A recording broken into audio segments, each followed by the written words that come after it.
காய்கறி நிலவரம் கொஞ்சம் கூட தாங்க இருக்குது. இப்போ முகூர்த்த நேரம் வர ஆரம்பிக்கிறதுனால அவரைக்காய், பீன்ஸ் இது பக்கத்துலேயே நெருங்க முடியல. நிலவரம் வந்து ரொம்ப அதிகமாக இருக்குது. சாமானிய வாசிகள் வாங்கி வைக்க முடியாத அளவுக்கு விலைவாசி ஏற்றமாக இருக்குது. இப்போ நீங்கள் இங்கேருந்து வாங்கி விற்கிறீங்களே எப்படி கட்டுறது? அது இப்போ நான் 5 கிலோ வாங்குற இடத்துல 1 கிலோ வாங்குகிறோம். ரேட்டு கூட்டிகிட்டு தான் இருக்குது. என் பேர் பாலமல் கிருஷ்ணன். நான் பசுமலையில் இருக்கேன். ரெகுலராக இங்கே தான் வந்து காய்கறிலாம் வாங்கிட்டு இருப்பேன்.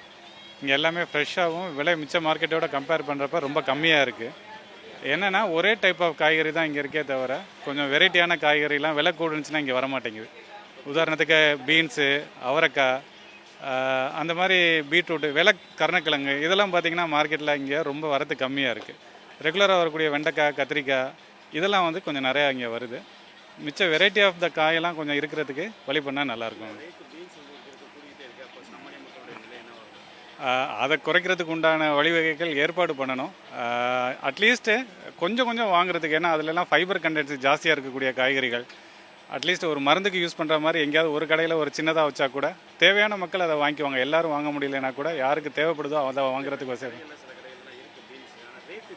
ரேட்டு ஜாஸ்தியாக இருக்குது. ரெண்டாவது நீங்கள் பார்த்தீங்கன்னா அதிலேயே வந்து இந்த நாட்டு பீன்ஸ்னு ஒன்று சொல்கிறாங்க. அந்த வெரைட்டி தான் ஜாஸ்தி இருக்கே தவிர அந்த நார்மலாக ஃபைபர் கண்டென்ட் ஜாஸ்தியாக இருக்கக்கூடிய பீன்ஸ் கொஞ்சம் கம்மியாக இருக்குது.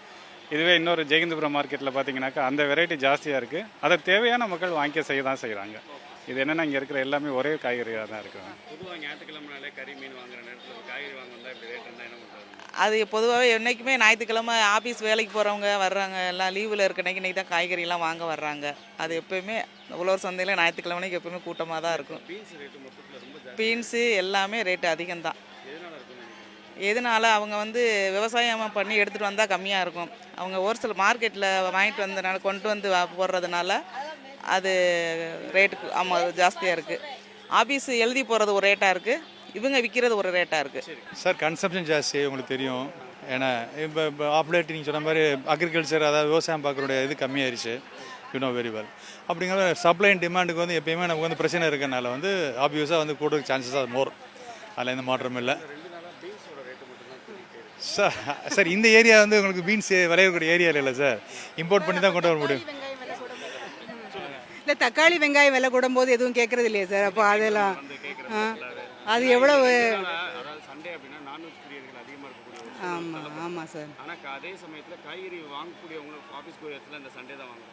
பட் பார்த்தாங்கன்னா இந்த பீன்ஸ் மட்டும் பர்டிகுலராக 200 வரைக்கும் போக ஆரம்பிச்சிருச்சு. அது பற்றி சார் சொன்ன மாதிரி, எங்கள் வீட்டில் சார் சொன்ன மாதிரி தான் சார்.